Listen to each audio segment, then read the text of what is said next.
The IMF was designed to put a rope around your neck. The IMF has already succeeded magnificently so in putting a rope around the necks of every Muslim country.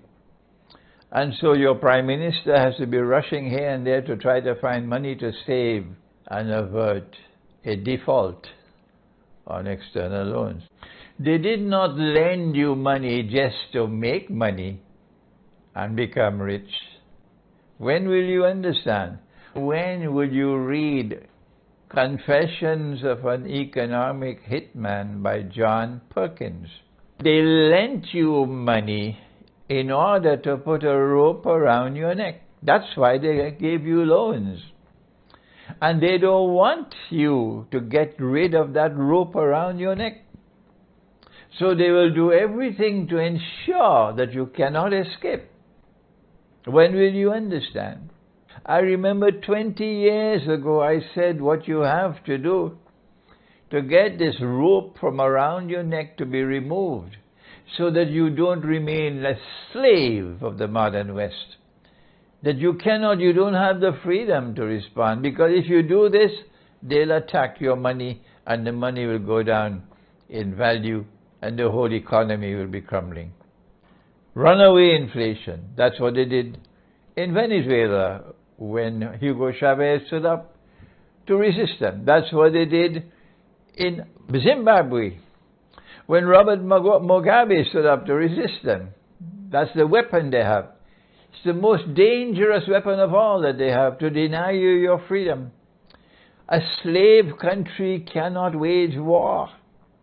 A slave country cannot liberate Jerusalem. No matter if you have nuclear weapons in Pakistan, you can't wage any war over a long period of time, maybe a day or two.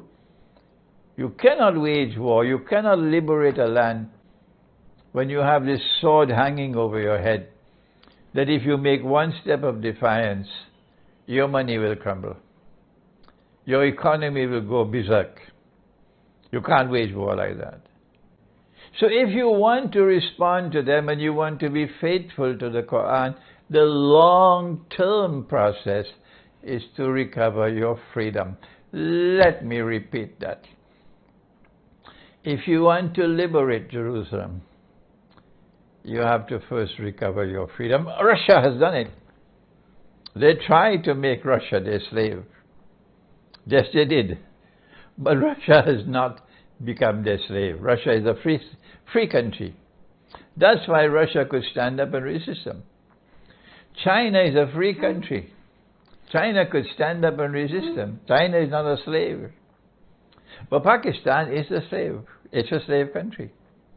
So then what do we do if we want to respond to the oppression in Jerusalem, the oppression in the Holy Land?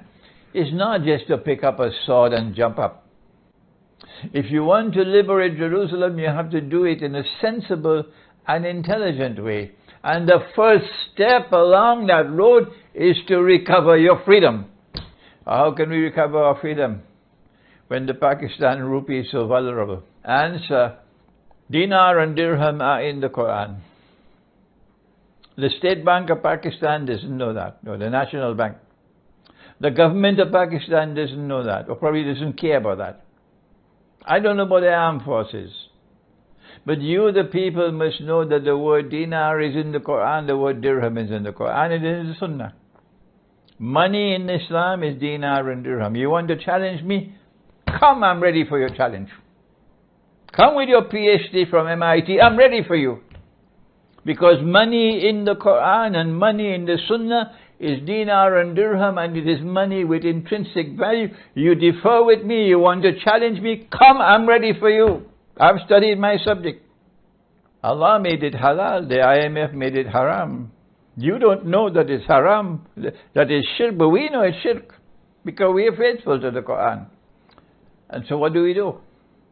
The IMF prevents us from using dinar and dirham as money. You have to defy the IMF. You have to wage a mighty jihad in this country, not with swords.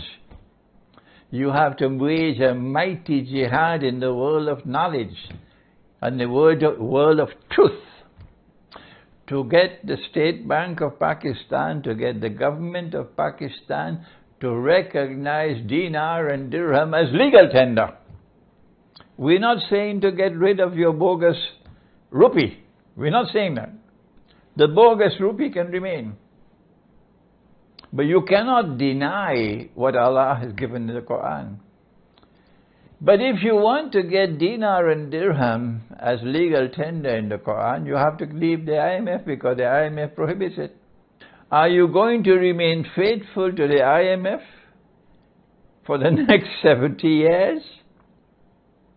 Or are you going to remain faithful to Allah and the truth which is in the Quran? Make your choice. And if your choice is to remain faithful to the IMF, you will remain a slave. Because that's what the IMF was created for. When you have dinar and dirham as legal tender in this country, you have taken the first step on the road to freedom. The freedom that you need to respond to Israeli oppression against our people.